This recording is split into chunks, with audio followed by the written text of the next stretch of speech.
हर खबर पर होगी आपकी पकड़।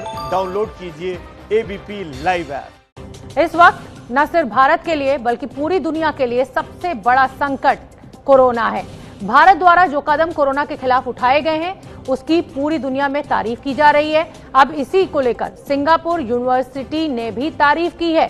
सिंगापुर यूनिवर्सिटी की एक रिपोर्ट के मुताबिक 21 मई तक 97% कोरोना भारत से खत्म हो जाएगा। क्या वाकई ऐसा होने वाला है?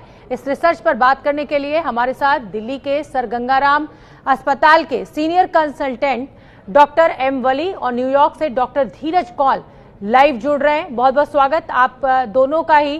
डॉक्टर वली, जैसा कि सिंगापुर में ये एक रिपोर्ट में दावा किया जा रहा है कि अगर इसी तरह से लॉकडाउन का पालन किया गया तो ये जो कोरोना के मामले हैं इस पर काफी हद तक भारत काबू पा लेगा। ये सवाल मेरा आपसे होगा, पहले हम वो रिपोर्ट दिखा देते हैं अपने दर्शकों को। भारत में कोरोना के भविष्य को दर्शाते ये दो ग्राफ 1 अरब 30 करोड़ हिंदुस्तानियों के लिए उम्मीद की नई किरण है। पहला graph Singapore university of technology and design की रिसर्च पर आधारित है और दूसरा भारत सरकार की गणना पर। दोनों ग्राफ में एक समानता है। दोनों बता रहे हैं कि मई का महीना भारत के लिए शुभ समाचार लेकर आएगा। मई का महीना कोरोना महामारी से मुक्ति का महीना साबित होगा। सबसे पहले बात SUTD यानी Singapore university of technology and design के भविष्यवाणी की। इस भविष्यवाणी के मुताबिक भारत में 21 मई तक कोरोना 97% तक खत्म होने का अनुमान है। यही नहीं, स्टडीज के मुताबिक भारत में संक्रमण पूरी तरह से 18 जून तक खत्म होने का अनुमान है। यूनिवर्सिटी की स्टडी में आर्टिफिशियल इंटेलिजेंस से वायरस के फैलने की रफ्तार का विश्लेषण किया गया है। ये डेटा मरीज के ठीक और संक्रमित होने पर आधारित है। स्टडी में ये भी अनुमान लगाया गया है कि दुनिया से वायरस को 100% खत्म होने में 8 दिसंबर तक का समय लग सकता है। सिंगापुर यूनिवर्सिटी की यह स्टडी कितनी सही साबित होगी ये तो आने वाले दिनों में पता चलेगा, मगर ये स्टडी कुछ उम्मीदें जरूर जगाती है, क्योंकि इटली और स्पेन को लेकर इस स्टडी में जो आंकड़े दिए गए वो वास्तविकता से काफी करीब नजर आ रहे हैं। अब बात अब तक के अनुभव और आंकड़ों के आधार पर भारत सरकार की तरफ से पेश की गई गणना की। इस गणना के मुताबिक लॉकडाउन के पहले हफ्ते 24 से 30 मार्च के दौरान देश में कोरोना संक्रमण के मामले 5.2 दिनों में दोगुने हो रहे थे। दूसरे हफ्ते 31 मार्च से 6 अप्रैल में केस बढ़ने की रफ्तार थोड़ी बढ़ गई और ये महज 4.2 दिनों में दोगुनी होने लगी। तीसरे हफ्ते 7 से 13 अप्रैल में 6 दिनों में, तो चौथे हफ्ते 14 से 20 अप्रैल में केसों के दुगने होने की रफ्तार 8.6 दिन हो गई। इसके बाद 21 अप्रैल से शुरू हुए 5वें हफ्ते में अब तक के आंकड़े बताते हैं कि कोरोना संक्रमण के मामले 10 दिनों में दोगुने हो रहे हैं। भारत सरकार की इस गणना में देश में कोरोना महामारी के चरम पर पहुंचने की तारीख 30 अप्रैल बताई गई है और फिर ये तेजी से घटते हुए 16 मई को अपने न्यूनतम स्तर पर पहुंच जाएगा, यानी वही हफ्ता जिसमें कोरोना के 97% खत्म होने की भविष्यवाणी सिंगापुर की यूनिवर्सिटी ने की है। कोविड-19 पर बनी भारत सरकार की हाई पावर्ड कमेटी के चेयरमैन डॉक्टर VK पॉल और सिंगापुर यूनिवर्सिटी की स्टडी में एक बात कॉमन है। दोनों ही इस बात का अनुमान लगाते हैं कि भारत में मई माह तक कोरोना महामारी का प्रकोप काफी हद तक कम हो जाएगा। अगर मोर्टेलिटी रेट ग्लोबल एवरेज जो है वो 7% है तो हमारा आज भी 3.1% बना हुआ है। 3 दिन के डबलिंग रेट की मैं बात करूं तो ये 10.5 है, यानी लगातार हमारी जो देश में स्थिति है वो इम्प्रूव होती जा रही है। अभी भी जो हमारी सेकेंड फेज है लॉकडाउन की, उसमें हम मिडिल स्टेज में हैं और क्योंकि असर अगले 14 दिन, 15 दिन, 20 दिन भी चलेगा तो हमारा ये असर मई के पहले से दूसरे हफ्ते तक भी दिखे। तो इंतजार कीजिए मई के महीने का, जब भारत कोरोना पर विजय का पर्व मनाएगा। लेकिन याद रखिए, कोरोना का जानलेवा वायरस काबू में तो आ सकता है, लेकिन ये खत्म नहीं होगा। इसलिए सोशल डिस्टेंसिंग और सावधानी ही इससे बचाव का एकमात्र तरीका है। जब पूरा विश्व इस महामारी के संकट से जूझ रहा है, भविष्य में जब इसकी चर्चा होगी, उसकी तौर तरीकों की चर्चा होगी, मुझे विश्वास है कि भारत की ये पीपल ड्रिवन लड़ाई, इसकी जरूर चर्चा होगी।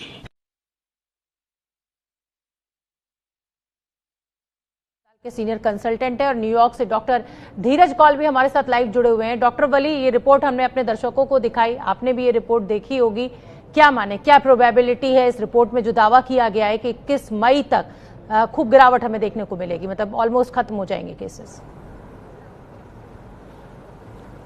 देखिए, सिंगापुर को मैं हॉर्सेस माउथ मानता हूं, क्योंकि सिंगापुर में बहुत बारीकी से कोविड के खिलाफ अभियान छेड़ा गया था। ये दूसरी बात है कि लेटर ऑन कुछ केसेस सामने आए। इसके अलावा अभी अभी हर्षवर्धन जी ने जो बढ़ती हुई डबलिंग रेट के बारे में बात की है, और जो आप लोग रोज देख रहे हैं कि हमारे कर्व जो हैं किस तरह से सेफली ऊपर जा रहे हैं। सेफली ऊपर जा रहे हैं का मतलब ये है कि as compare to the world's population we are doing better, except for 1 or 2 countries we are doing the best. और हमारा स्ट्रिंजेंट जो मेजर है लॉकडाउन वाला, ये कामयाब है। हमारे लोगों में थोड़ी इम्यूनिटी अच्छी है, ये भी एक फैक्टर है, because of BCG vaccination and we suffer from malaria.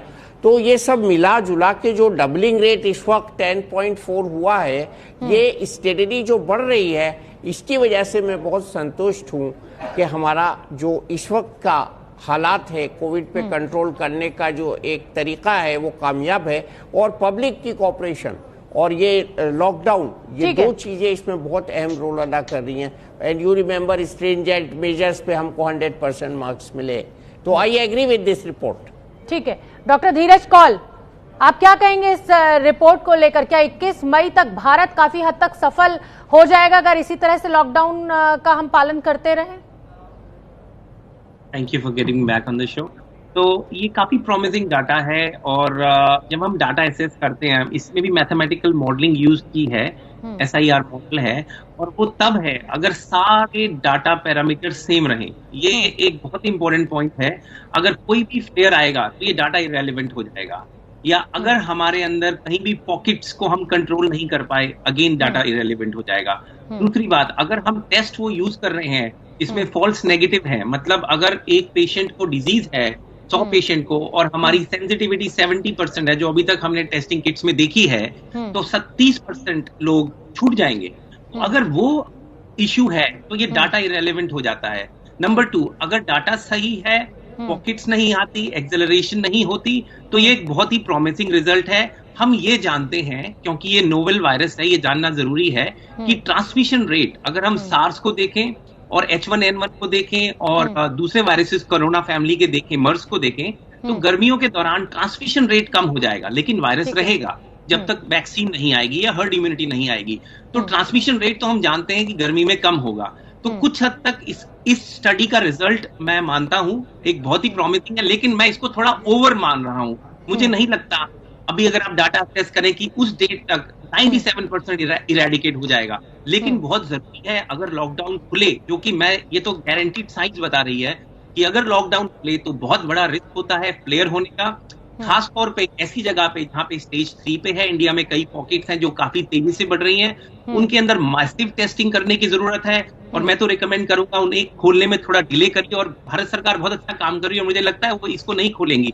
जो हॉटस्पॉट्स हैं उसके अंदर सर्वेलेंस स्क्रीनिंग करने की जरूरत है। और एक और चीज बताने बहुत जरूरी है, हम ये देख रहे हैं अमेरिका में और दूसरे देशों में कि जो high risk prevalent patient population है, जैसे नर्सिंग होम्स हो गए, ओल्ड एज होम्स हो गए, कीमो स्वीट्स हो गई, वहां पे टेस्टिंग करना बहुत जरूरी है, ताकि वो लोग जो बहुत सिक हैं वो हॉस्पिटलाइज ना हो जाए, उनके बचने के चांस बहुत कम होते हैं। तो ये डाटा बहुत अच्छा है, प्रॉमिसिंग है, लेकिन you have to take it with a pinch of salt. ठीक है डॉक्टर वली, जो डॉक्टर धीरज ने कहा कि बहुत उत्साहित होने की जरूरत नहीं है, और ये भी सच है डॉक्टर वली कि टेस्टिंग जो है जितनी दुनिया में जिस तेजी के साथ की जा रही है, जो आंकड़े टेस्टिंग के विदेशों में, वो भारत में अभी नहीं है। तो क्या अभी हमें और केयरफुल होने की जरूरत है और अपनी ये टेस्टिंग बढ़ाने की जरूरत है? नहीं, आपने तो ओपनिंग सेंटेंस में सारा मसला हल कर दिया था कि अभी हमें लॉकडाउन नहीं खोलना है, रेड जोन्स में बिल्कुल नहीं छेड़ना है उनको। तो यही डॉक्टर साहब की भी कहने का मतलब यह है कि रेड जोन्स और हाई प्रेवलेंट एरियाज, और if all the parameters remain same, testing में तो देखिए हम बिल्कुल पीछे हैं। इसमें कोई दो राय नहीं है और मैं फ्रैंकली ये बात एडमिट करता हूं। लेकिन अच्छी बात बैलेंसिंग एक्ट ये है कि हमारे यहाँ डेथ्स कम है, तो वहां कहीं हम जीत रहे हैं टेस्टिंग की नंबर्स में। जैसे हम नंबर बढ़ाते जाएंगे, अभी परसों हर्षवर्धन जी ने कहा था, बहुत अच्छी बात कही थी कि 50,000 टेस्ट हम कर सकते हैं, from tomorrow we will do. तो अब उसका जो नतीजा इसमें ऐड हो जाएगा तो हमारे नंबर्स बढ़ेंगे। लेकिन जो इसमें नोट करने वाली बात यह है कि ये डबलिंग टाइम बढ़ने से अगर हमारी डेथ रेट कम हो रही है और हमारे केसेस का जो संक्रमण है वो कम हो रहा है, तो ये सिंगापुर वाली रिपोर्ट की तरफ को जा रहा है, अच्छी तरफ को जा रहा है और ये बहुत अच्छी बात है। दूसरा, स्ट्रिक्ट फॉलो किया जा रहा है जो रेड जोन है उनमें कंप्लायंस को। तीसरा, अभी भी जो आपने बताया कि जो मीटिंग हो रही है इसमें लॉकडाउन को खोलने की अभी कोई बात नहीं हो रही है, it is too premature. Last time भी हम लोगों ने 4 दिन पहले बात करनी शुरू कर दी थी। तो अभी हमको सबसे पहले तेल देखना है, तेल की धार को देखना है और प्रधानमंत्री जी बहुत बारीकी से इसका अध्ययन कर रहे हैं। अभी हमें ये देखना है कि रेवेन्यू जनरेशन के क्या क्या तरीके होंगे, हमारी जो इकोनॉमी न बैठ जाए उसके क्या तरीके होंगे, रेवेन्यू जनरेशन पे ध्यान केंद्रित करना है। तो क्या मार्केट्स खोलने हैं, क्या उद्योग खोलने हैं, क्या हमें दुकानें खोलनी है, कौन सी जगह खोलनी है, कितना खोलना है, तो इस पे विचार हो रहा है आज मेरे ख्याल से। और लॉकडाउन पे भी होगा और लॉकडाउन से चल रहा है काम। देखिए, मैं बड़ा फ्रैंकली बोल रहा हूँ, बिल्कुल डॉक्टर वली, बहुत ही स्ट्रेटेजिकली हमें आगे बढ़ना होगा और सरकार इस दिशा में काम कर भी रही है। आज मुख्यमंत्रियों के साथ बैठक भी हुई है। सिंगापुर यूनिवर्सिटी ने एक बड़ा दावा किया है। सिंगापुर यूनिवर्सिटी की रिपोर्ट में ये कहा गया है कि 21 मई तक भारत में जो मामले हैं वो बहुत कम हो जाएंगे। हमारे साथ 2 डॉक्टर्स भी जुड़े हुए हैं, डॉक्टर एम वली और डॉक्टर धीरज कौल। डॉक्टर धीरज कौल, आपने जैसा कि पहले अपने संवाद में कहा कि बहुत ज्यादा अति उत्साहित होने की जरूरत नहीं है। क्या टेस्टिंग में जो कमी है उसके चलते हम 10.2 दिन में दुगना होने का दावा कर रहे हैं? क्या ये एक वजह है? आपको लग रहा है अगर टेस्टिंग बढ़ेगी तो ये मामले और ज्यादा बढ़ सकते हैं? देखिए, जैसे कि हमारे पास लाइव एग्जाम्पल है। अमेरिका में जब हम डबलिंग टाइम इनिशियली देख रहे थे तो काफी कम था। जैसे ही हमने टेस्टिंग काफी मास स्केल पे बढ़ाई, मोर केसेस आइडेंटिफाई होते हैं। जानना बहुत जरूरी है कि 80% पेशेंट्स ऐसे होते हैं जिनमें बिल्कुल भी टेस्ट साइंस या सिम्टम्स नहीं होंगे या बहुत ही माइल्ड सिम्टम्स होंगे, उनको पता भी नहीं होगा। जैसे ही आप टेस्टिंग बढ़ाते हैं उनके नंबर एक्सपोनेंशियली ग्रो होते हैं। तो नंबर से घबराने की जरूरत नहीं होती। Mortality is the ultimate number. तो ये बहुत अच्छी बात है कि इंडिया में मोर्टेलिटी लो है। उसकी एक वजह यह है कि हमारी पॉपुलेशन यंग एंड हेल्थी है। हेल्दी और यंग लोगों में मोर्टेलिटी ऑलरेडी कम देखी जाती है। ठीक है। और दूसरी बात है, डबलिंग टाइम हमारा कम है, मतलब बढ़ गया है, जो कि एक अच्छी इंडिकेटर है। और इसके साथ ये देखना जरूरी है कि जैसे हम बात कर रहे हैं कि ओपन करने के लिए उसमें प्रिकॉशंस हैं। अमेरिका में काफी रिसर्चेज आई हैं जो दिखा रही हैं कि अगर आप ऑफिस स्पेस ओपन करते हैं तो आप क्यूबिकल्स में वापस जाइए, जो 1980s में होता था। एलिवेटर के अंदर स्मार्ट टेक्नोलॉजी यूज करिए, वर्बल टच करिए, वर्ब से बोलिए। ऑफिस के अंदर ऑल्टरनेट शिफ्ट्स पे लोग आइए। और अगर घर में आपके कोई सिक हैं, कोई सिक लव्ड वन है, तो आप ऑफिस में मत आइए और हो सके तो घर से काम करिए। मतलब वही प्रिकॉशंस लेने चाहिए अगर लॉकडाउन खुलता भी है, क्योंकि भारत के जो इस समय आंकड़े हैं वो बहुत अच्छे हैं। हम नंबर्स के तौर पर भी बहुत अच्छी हमारी जिसे कहा जाए कि कंट्रोल है। बस एहतियात बरतें। आप दोनों का ही बहुत बहुत धन्यवाद एबीपी न्यूज के लिए समय निकालने के लिए।